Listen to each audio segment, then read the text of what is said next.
हमारी कंपनी के संस्थापक सिद्धांतों के बारे में बात करते हैं। जब मैंने ये कंपनी शुरू की थी तो सबसे पहली बात जो मैंने सोचा वो बीइंग था। एक कंपनी को कभी असफल नहीं होना चाहिए। इसे जीवित रहने में सक्षम होने की आवश्यकता है। पहले व्यवसाय से बाहर जाने के बाद अब ऐसा लगता है कि असफल होने से अधिकांश अपराधों की तुलना में बहुत अधिक नुकसान होता है। अब दिवालिया होने वाली कंपनियों के जो अधिकारी हैं, उनके साथ वास्तव में अपराधियों की तरह व्यवहार किया जाता है। इस प्रकार मैंने महसूस किया कि एक कंपनी नीचे नहीं जा सकती है। यदि आप असफल नहीं होना चाहते हैं, तो आपको जानना होगा कि कंपनियां दिवालिया क्यों हो जाती हैं और फिर इसे होने से रोकने के लिए सुरक्षा सावधानियां तैयार करें। किसी भी कंपनी के विफल होने का कारण बहुत सरल है। ये आमतौर पर खर्चों के कारण होता है। यदि कोई खर्च नहीं होता तो एक व्यवसाय हमेशा के लिए चल सकता है। हालांकि इन खर्चों और लागतों के कारण एक कंपनी दिवालिया हो जाती है। इन खर्चों को आमतौर पर फिक्स्ड और वेरिएबल कॉस्ट के रूप में वर्गीकृत किया जाता है और फिक्स्ड कॉस्ट के मामले में सबसे बड़ी लेबर कॉस्ट है। यदि आपके पास कर्मचारी है तो आपको एक कार्यालय की आवश्यकता होगी, जिसका अर्थ है किराए की फीस। विविध लागतें होंगी जो उत्पन्न होंगी। एक कंपनी के अस्तित्व के लिए जितना हो सके इस श्रम लागत को कम करना भी सबसे अच्छा होगा। ये बहुत ही ज्यादा जरूरी है। अ, और न्यूनतम जो ये खर्च बन सकता है वो शून्य है, क्योंकि आप उस खर्च को और कम नहीं कर सकते। यह इसे एब्सोल्यूट वैल्यू बना देगा। अतः यदि आपने श्रम लागत, जो कि सबसे अधिक व्यय है, घटाकर शून्य कर दिया, कंपनी अंततः मानव रहित हो जाएगी। और एटमी के प्रबंधन लक्ष्यों में से एक का लक्ष्य मानव रहित कंपनी बनाना है। ऐसा होने के लिए सब कुछ कंप्यूटरीकृत होना चाहिए। कंप्यूटर से सारे काम कंप्यूटरीकरण के द्वारा करवा के श्रमिकों की संख्या को कम करना संभव होगा।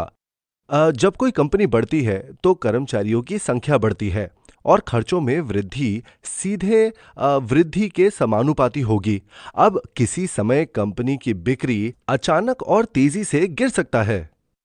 हालांकि कर्मचारियों को उसी तरह कम करना मुश्किल है, क्योंकि श्रम लागत का सामना करना कठिन है। इस स्थिति से कंपनी दिवालिया हो सकती है। वैसे तो इस कंपनी का उद्देश्य कभी असफल नहीं होना है।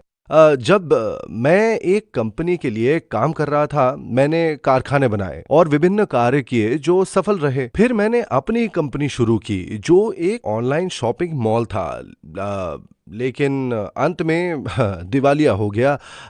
हालांकि अभी बहुत से लोग ऑनलाइन शॉपिंग करते हैं। 13 या 14 साल पहले ऑनलाइन शॉपिंग करना इतना आम नहीं था। अ, मतलब अनिवार्य रूप से मैं समय से आगे था और ये मुझे पकड़ नहीं सका। इस प्रकार मैंने उस समय लगभग सब कुछ खो ही दिया था। मतलब मैंने जो ये ऑनलाइन शॉपिंग मॉल खोला था, सच कह रहा हूँ, ये अपने वक्त से बहुत ज़्यादा आगे था। और क्योंकि लोग बहुत ज़्यादा ऑनलाइन शॉपिंग नहीं करते थे, तो इसी वजह से ये बहुत ही ज़्यादा अच्छी तरीके से चल नहीं सका। आज जिस तरह से ऑनलाइन शॉपिंग होती है, अगर उस वक्त भी इतनी ऑनलाइन शॉपिंग होती तो मैं बहुत सफल होता और मैं सब कुछ इस तरह से गवा नहीं बैठता। और तब मुझे इस बात का एहसास हुआ कि एक कंपनी कभी असफल नहीं हो सकती और इस असफलता के कारण खर्चे हैं। जीवित रहने के लिए श्रम लागत को कम करने की आवश्यकता है, जो बदले में किसी भी किराए की फीस को भी कम करेगा, क्योंकि इससे लागत कम हो सकती है। इसलिए कंपनी को मानव रहित होने की आवश्यकता है और कंपनी अपने केंद्र में कंप्यूटर सिस्टम के साथ काम करेगी। और यही इस कंपनी के अस्तित्व या बीइंग का आधार बन गया।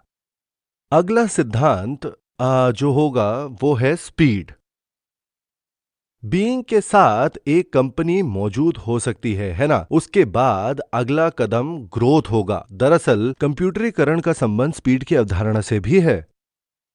तो अब बड़ा फ्रेम बनाने के बजाय स्पीड का होना ज्यादा जरूरी है। इसे ऐसे समझे, दो पाइपों की कल्पना करिए। प्रत्येक पाइप में से पानी बह रहा है। यदि हम उन पर पाइप ए और बी का लेबल लगाते हैं तो किस पाइप में से अधिक पानी बह रहा है? अधिकांश लोग पाइप बी का उत्तर देंगे। इस उदाहरण में गति की अवधारणा को जोड़ते हैं। यदि पाइप ए में पानी का बहाव तेज हो तो क्या होगा? जबकि पाइप बी केवल धीरे धीरे बाहर निकल रहा था। अब किस में अधिक पानी निकलेगा? इस स्थिति में यह पाइप ए होगा। पाइप का आकार व्यय को दर्शाता है। पाइप ए कम लागत वाले के समान होगा और गति का उपयोग करके अपनी दक्षता बढ़ाने के लिए। तो पाइप बी जैसे बुनियादी ढांचे का विस्तार करने के बजाय आप गति बढ़ाकर दक्षता बढ़ाएंगे। इस प्रकार गति दक्षता से संबंधित है। गति का दूसरा पहलू संगठन के विकास से संबंधित है, जो गुणन के सिद्धांत से होता है। आमतौर पर ज्यादातर चीजें जोड़ सिद्धांतों का पालन करती है। यह सच बात है। मैं आपको समझाता हूं। हमारा दिमाग भी बहुत सटीक है और जोड़ और घटाव के साथ गणना करने में अच्छा है। फिर भी किसी कारण से हम गुणन की अवधारणा को समझ नहीं पा रहे हैं। गुणन की हमारी समझ और उससे वास्तविक परिणाम बहुत अलग है। उदाहरण के लिए मान ले कि आज के लिए आपका शुरुआती वेतन 73 रुपए था और अगले दिन दोगुना हो गया, जिससे आपको 146, 292, 585 और बहुत कुछ मिलेगा। अगर ऐसा होता तो 31वें दिन आपको कितना भुगतान मिलता? यदि आप गणित करते हैं तो आपको 14 करोड़ से अधिक प्राप्त होंगे। जैसा कि आप इस तस्वीर से देख सकते हैं, आपको पहले दिन 73, अगले दिन 146, उसके बाद 292 मिले, 585, 1171, 2343 आदि। फिर भी यदि आप वास्तव में सब कुछ गणना करते हैं, आपको एक महीने में 14 करोड़ से अधिक मिलेंगे। इसी तरह एटमी के लिए विकास की गति गुणन के सिद्धांत का अनुसरण करता है, जिसे ज्यामितीय प्रगति भी कहा जाता है। आपके लिए एक ऐसा दिमाग होना जरूरी है जो अच्छी तरह से कैलकुलेट कर सके, और आप जो महसूस करते हैं उस पर भरोसा करने के बजाय आपको गणित की गणनाओं पर विश्वास और भरोसा करने की आवश्यकता है। बहुत से लोग सोचते हैं कि गणित ब्रह्मांड की भाषा है, पर अगर आप इन गणित की गणनाओं पर विश्वास करेंगे तो आप बहुत सफल हो सकते हैं। जो लोग सोचते हैं कि गणित ब्रह्मांड की भाषा है, मैं उन सब के लिए एक उदाहरण देता हूँ। हम ऊंची गगनचुंबी इमारत बना सकते हैं, है ना? ऐसी इमारतें हैं जिनमें 100 से अधिक मंजिलें हैं।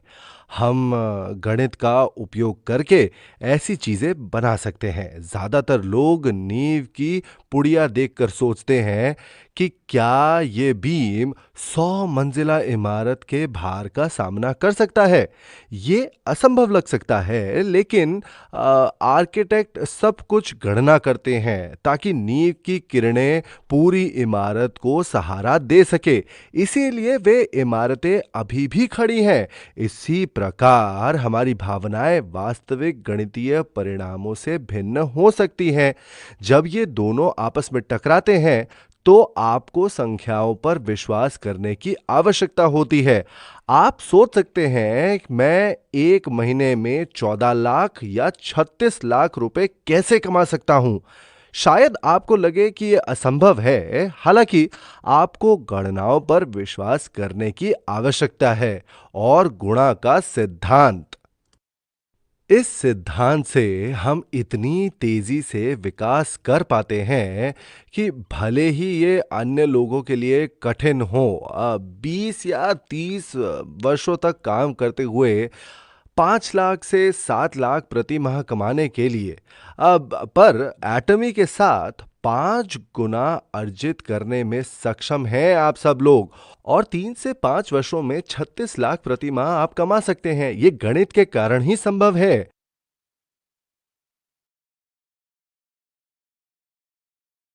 तो आपको किस पर भरोसा करना चाहिए? क्या आपको अपनी भावनाओं पर या फिर गणित पर भरोसा करना चाहिए? आपको गणनाओं पर विश्वास करने की आवश्यकता है। गति का तीसरा कारक जो कंपनी को विकसित करता है, समांतरण वितरण की विधि का उपयोग कर रहा है। जब आप देखते हैं कि अन्य कंपनियां कैसे फैलती हैं, इनमें से ज्यादातर कंपनियों ने डायरेक्ट डिलीवरी के जरिए किया। असल में कुछ सीखने के बाद आप किसी और को पढ़ाएंगे तो वो व्यक्ति किसी को सिखाएगा, इत्यादि इत्यादि। इस तरीके से किसी को सिखाने में कुछ महीने लगेंगे और ये ऐसे ही नीचे की ओर जारी रहेगा। हालांकि एटमी में हम सबको एक ही समय पढ़ाते हैं और ये सेमिनार सिस्टम के साथ किया जाता है। अ, आप इस संगोष्ठी में सीख रहे हैं, है ना? अगर आप किसी और को पढ़ाना चाहते हैं, तो आपको 6 महीने से लेकर 1 साल तक की पढ़ाई करनी होगी। कुछ ही लोग हैं जो ऐसा बिल्कुल नहीं कर सकते हैं। फिर भी यदि आप एक कंपनी के सेमिनार में आए हैं और आपने जो सीखा उसे पसंद किया, आप दूसरों को बता सकते हैं। बस आप अभी भी अच्छी तरह से इसे सीख रहे हैं और इस संगोष्ठी के रूप में आप बहुत कुछ यहाँ पर आकर सीख सकते हैं, ताकि जब आप अपने द्वारा सीखी गई बातों को समीक्षा करें तो वो व्यक्ति इसे सीख सके। अगली बार इसे सीखने के लिए आप उन्हें साथ ला सकते हैं। इस प्रकार इस सेमिनार सिस्टम के माध्यम से आप एक ही समय में सीख सकते हैं। इस समानांतर प्रणाली के माध्यम से सूचना भेजे जाने को ब्रॉडकास्टिंग सिस्टम भी कहते हैं। वो लोग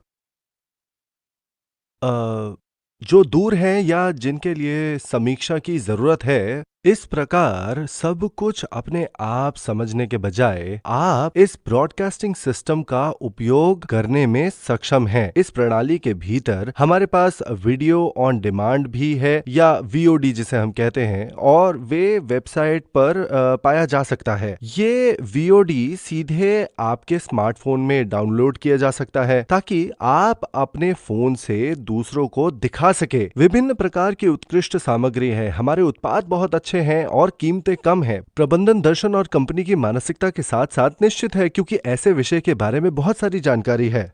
इन जानकारी वितरण प्रणाली को लागू करने से ये हमें अन्य एमएलएम व्यवसायों को जल्दी से पार करने की अनुमति देगा। उदाहरण के लिए, अगर किसी कंपनी को बढ़ने में 60 साल लगे हों, तो हम 10 से 20 वर्षों के भीतर ही उन्हें पकड़ने में सक्षम हो जाएंगे। इस प्रकार कंपनी समानांतर तरीकों से विकसित हो सकती है और इसी में सबसे बड़ा हाथ होता है ब्रॉडकास्टिंग सिस्टम और सेमिनार सिस्टम का। इस प्रकार गति तेज हो सकती है। अब तक कंपनी को असफल नहीं होने के लिए बनाया गया था और हमने कंपनी के विकास को संभव बनाया। उसके बाद आपको बनाई गई वैल्यू को डिस्ट्रीब्यूट करना होगा, जिसका अर्थ है कि तीसरा सिद्धांत संतुलन है। जब आप इस निर्मित मूल्य को वितरित करते हैं, इसे संतुलित तरीके से साझा करने की आवश्यकता है। तो वितरण को संतुलित करने की आवश्यकता क्यों है? देखिए, हमारे पास जो संसाधन और सामान हैं, वे हमेशा सीमित और कम होते जाते हैं। इस प्रकार इन वस्तुओं को कुशलतापूर्वक वितरित करने के लिए सबसे अच्छा है एक संतुलित ढंग से उन्हें साझा करना, और ये कुछ इस तरह है। इसे लिबिंग्स लॉ कहते हैं और लिबिंग्स बैरल का प्रयोग करते हैं। अब एक लकड़ी की बाल्टी की कल्पना करें जो एक कुएं के लिए प्रयोग की जाती थी। इसे सबसे अधिक मात्रा में पानी भरने के लिए किन परिस्थितियों की आवश्यकता होती है? ठीक है, किनारा एक समान होना चाहिए और प्रत्येक लकड़ी का टुकड़ा लंबा होना चाहिए। अगर लकड़ी का एक टुकड़ा इतना लंबा होता और दूसरा इतना नीचे था, क्या पानी ऊपर वाले हिस्से में भरा जाएगा या निचले हिस्से में? आप इसे केवल लकड़ी के सबसे निचले टुकड़े में ही भर सकते हैं। अगर इस तरह का असंतुलन होता है, कुछ लोगों को लगेगा कि उन्हें नुकसान हुआ है और वे चले जाएंगे। अतः यदि आप केंद्र में हैं, तो ये घटक होंगे और जो हमारे परिवेश का निर्माण करेगा। इन्हें एक कंपनी में आमतौर पर ग्राहक कहा जाता है और उन्हें आंतरिक और बाहरी के रूप में वर्गीकृत किया गया है। जब आप एटमी को देखते हैं, जो लोग ये व्यवसाय करते हैं वे हमारे बाहरी ग्राहक होंगे, वे ठेकेदार है ना? तो शेयर करने की क्या जरूरत है? ठेकेदारों को मुआवजे का उचित वितरण किया जाना चाहिए। अब इन मुआवजा वितरण में सबसे बड़ा सवाल यह है कि वितरण किस प्रकार किया जाना चाहिए। कई एमएलएम कंपनियों में आप वितरण चार्ट को देखो तो ऐसे कई मामले हैं जहां कुछ ही लोग हैं जिनको अधिकांश लाभ मिलते हैं और वे स्टार खिलाड़ी बन जाते हैं। उदाहरण के लिए, कोई व्यक्ति मुआवजे में 73 करोड़ कमा रहा होगा और कोरिया में इतने लोग हैं जो इतना बनाते हैं। अब कोरिया के पास एक नियम है जहां 35% वापस दिया जाना चाहिए। एक व्यक्ति इस 35% से मुआवजा का एक बड़ा राशि कमाता है, तो यह बाहर से ही बढ़ावा देने के लिए एक कंपनी के लिए आसान है। कंपनी किसी के द्वारा 7 करोड़ बनाने का दावा कर सकती है, लेकिन आपको यह समझने की जरूरत है कि यह 7 करोड़ इन सभी लोगों को भूखा रखकर स्टार प्लेयर को देने से आता है। सिर्फ स्टार प्लेयर कमाता है और बाकी सब लोग भूखे रह जाते हैं। हालांकि एटमी में हम सीलिंग के कारण इस तरह वितरित नहीं करते हैं। यह हमें इन लोगों को यहां और अधिक वितरित करने की अनुमति देता है। इस प्रकार, यदि आप अर्जक के वितरण को देखते हैं, 1.5 करोड़ से अधिक कमाने वाले लोगों की एक उचित राशि है। लोगों की अधिक राशि 70 लाख से अधिक कमा रही है। इससे भी बड़ी राशि 35 लाख बनाती है और बहुत से लोग कम से कम 15 लाख से 20 लाख कमा रहे हैं। ये एटमी का डिस्ट्रीब्यूशन चार्ट है। अधिकांश एमएलएम कंपनियां ये सब यहां से ले जाएंगी और फिर यहां के व्यक्ति को दे देंगी। वे स्टार खिलाड़ी को लगभग सब कुछ देते हैं, इस व्यक्ति का आत्मविश्वास को बढ़ाने के लिए और इसे अर्जित आय की तरह दिखाने के लिए, ताकि वे दूसरों को ज्वाइन करवा सके। पर एटमी में हमने कहा कि हमें पता है आपका सुपरस्टार प्रतिभाशाली है। आपको नहीं लगता कि 36 लाख प्रतिमा काफी है? क्यों ना उन लोगों के साथ साझा करें जो यहां कम भाग्यशाली है, और इसीलिए वितरण प्रणाली हमने बदल दी। यदि आप 36 लाख, 51 लाख या 70 लाख प्रति वर्ष से भी असंतुष्ट हैं, तो आपको एटमी नहीं करनी चाहिए, क्योंकि हम सीलिंग से ज्यादा नहीं देते। आप दूसरी कोई कंपनी ढूंढ लीजिए। मैंने तुम्हें पहले सब कुछ बता दिया था, तो इसलिए बाद में शिकायत मत करना। फिर से, यदि आप और अधिक चाहते हैं तो आपको कहीं और जाना है। भले ही आपने एटमी में केवल 36 लाख प्रति माह कमाया हो, जो जीवन आप जीते हैं वो बहुत अलग नहीं होगा किसी ऐसे व्यक्ति से जो महीने में 36.5 करोड़ कमाता है प्रति माह। 36 लाख के साथ आपके जीवन की गुणवत्ता उन लोगों के समान होगी जो एक महीने में 36.5 करोड़ कमाते हैं। इसी तरह, सिर्फ इसलिए कि आपके पास बहुत पैसा है, अर्थ उपयोगिता में वृद्धि होना आवश्यक नहीं है।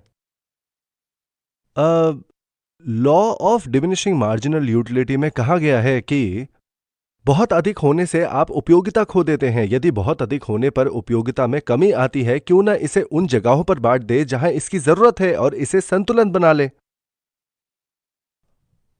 भोजन करना इसका एक अच्छा उदाहरण है। अगर आप लगातार खाना खाते हैं तो आपकी भूख कम होने लगती है। किसी को अधिक खाने के लिए कहना लगभग यातना जैसा लग सकता है। ठीक उसी तरह कमाया हुआ पैसा भी उपयोगी है जब आप कुछ खास नहीं हैं। जैसे मेरे लिए 2 लाख रुपए एक बड़ी रकम थी। मेरे पूरे जीवन में 2 लाख रुपए बहुत पैसे लग रहे थे जब मैं बीमार था और किराए पे रह रहा था। मेरी कंपनी के विफल होने के बाद 2 लाख रुपए एक बड़ी राशि थी। जब मैं तनाव के स्तर के बारे में सोचता हूँ जो मेरे पास था जब मैं 2 लाख खर्च कर रहा था, तब निर्णय लेना कहीं अधिक कठिन लग रहा था जब मैंने इसकी तुलना आजकल 70 लाख खर्च करने से की। अनिवार्य रूप से 70 लाख के बजाय बहुत पैसा लग रहा है। जब मैं किराए पर रहता था तब 2 लाख रुपए मेरी हैसियत से बहुत ज्यादा पैसा लगता था। आप सभी को ऐसा लगेगा। 2 लाख का जीवन यापन भत्ता 70 लाख की तुलना में बहुत अधिक धन की तरह लगेगा। इस प्रकार इसे लोगों को वितरित करने के बजाय जहां उपयोगिता कम होगी, हम इसे यहां उन लोगों के साथ साझा करते हैं ताकि वे एक महीने में 2 लाख से 3.5 लाख रुपए कमा सके। परिणाम स्वरूप माल की प्रभावकारिता को समग्र रूप से बढ़ाया जा सकता है और उपयोगिता को अधिकतम किया जा सकता है। पैसों को एक तरफ रोककर इसे संतुलित तरीके से वितरित करने की अनुमति देता है एटमी। हम आंतरिक रूप से अपने पास मौजूद वस्तुओं को अधिकतम कर सकते हैं। इसीलिए संतुलित होने के लिए क्षतिपूर्ति प्रणाली भी बनाई गई है। उदाहरण के लिए मुझे यह पता लगाना था कि एक नए ठेकेदार को कितना मिलेगा, तो सेल्स मास्टर बनने के लिए आपको क्या चाहिए बताइए। सेल्स मास्टर बनने के लिए आपको क्या चाहिए? आपको प्रत्येक लेग पर 25 लाख पीवी चाहिए, है ना? ठीक है, मैं वास्तव में कई मात्रा पर सिमुलेशन चला रहा था। 2 लाख पीवी, 15 लाख पीवी के साथ परीक्षण चलाने के द्वारा 30 लाख पीवी, 50 लाख पीवी और कई अन्य नंबर। भले ही ये अभी 25 लाख है, मुझे पहले अन्य सभी नंबरों को आजमाना था। सेल्स मास्टर बनना बेहतर लग सकता है 25 लाख पीवी के बजाय केवल 10 लाख पीवी के साथ, है ना? हालांकि मुआवजा इतना कम हो जाएगा। इस योजना की प्रगति सीढ़ी की तरह होनी चाहिए। मैं समझाता हूं।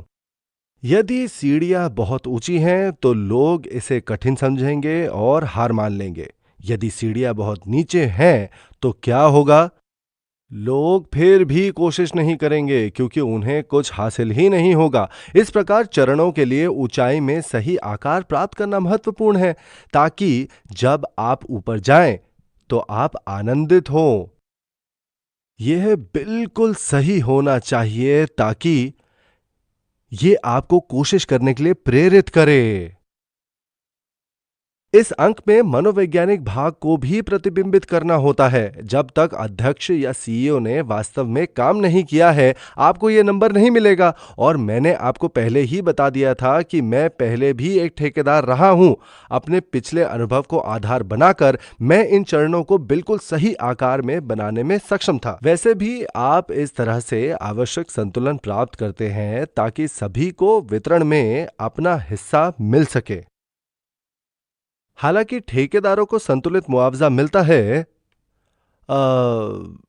ये महत्वपूर्ण है कि ये ऊपर, मध्य और नीचे कैसे किया जाता है। यदि ऊपर की तुलना में नीचे बहुत अधिक हो जाता है तो कोई नहीं करेगा।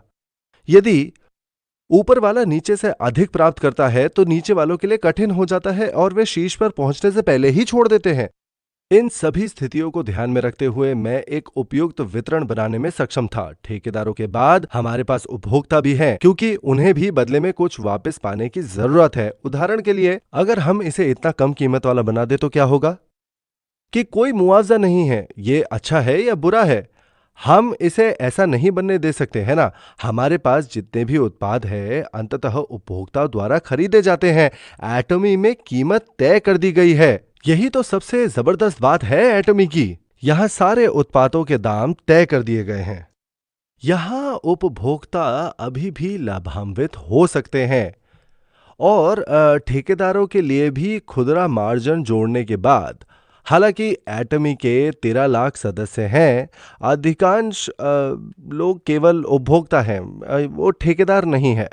इन लोगों को मास्टेज उत्पादों को खरीदने के सदस्य बने और वे कुल सदस्यों का लगभग 70 से 80% हिस्सा बनाते हैं।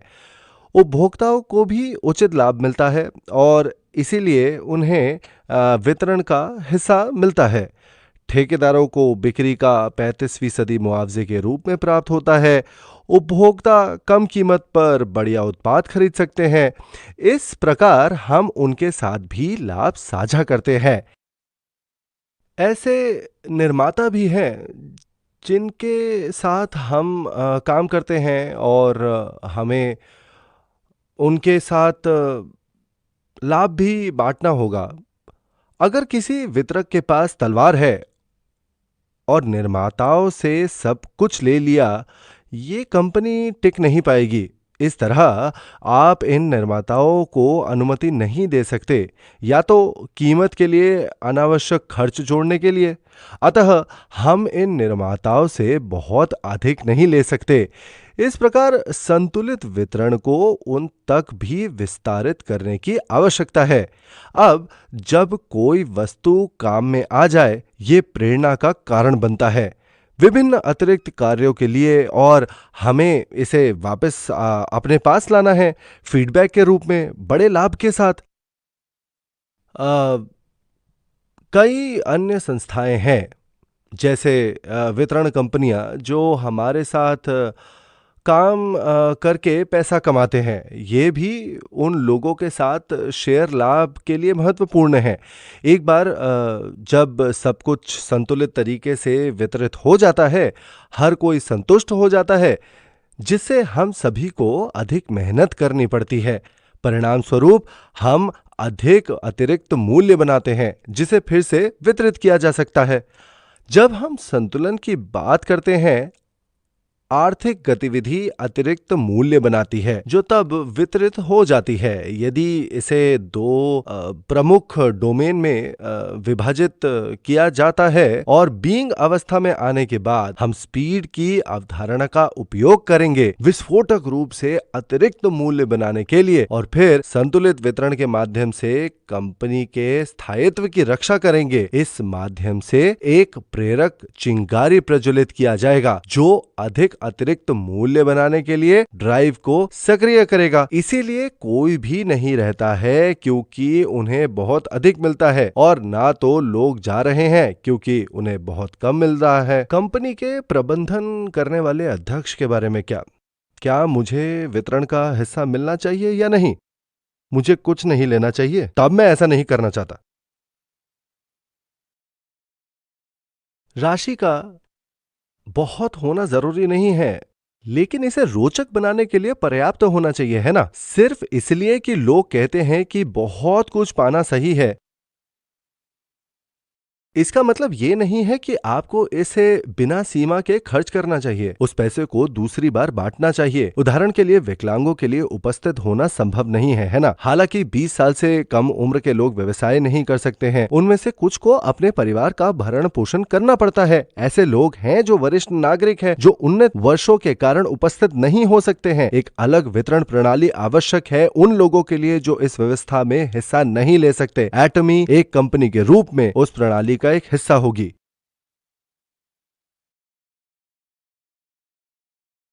और मैं व्यक्तिगत रूप से इसे अपने ऊपर ले लूंगा। इस द्वितीयक वितरण प्रणाली को बनाने के लिए अगर मैं नहीं करता, तो मैं उस 1% का हिस्सा बन जाऊंगा कि 99% लोग आलोचना कर रहे होंगे। यदि आप एक निर्धारित राशि से अधिक धन कमाते हैं कि अतिरिक्त राशि दूसरी बार बांटी जाए, वितरण की सर्वोत्तम विधि यही है। एटमी प्रणाली का एक हिस्सा बनने के लिए हो सकता है व्यापार करो, अपनी भूमिका निभाओ, और फिर वितरण का अपना हिस्सा प्राप्त करें। जब व्यापार बढ़ता है, आप वितरण जारी रखेंगे। अपने आसपास के क्षेत्र में एक सुरक्षा तंत्र की तैयारी द्वारा। अगर केवल एटमी ठेकेदार सभी अमीर होते और बाकी सब गरीब थे, क्या दुनिया इससे बेहतर जगह होगी? जब वितरण संतुलित हो जाता है, आपको इन लोगों को सामाजिक रूप से वापस देना चाहिए। क्रम दक्षता को अधिकतम करने के लिए उस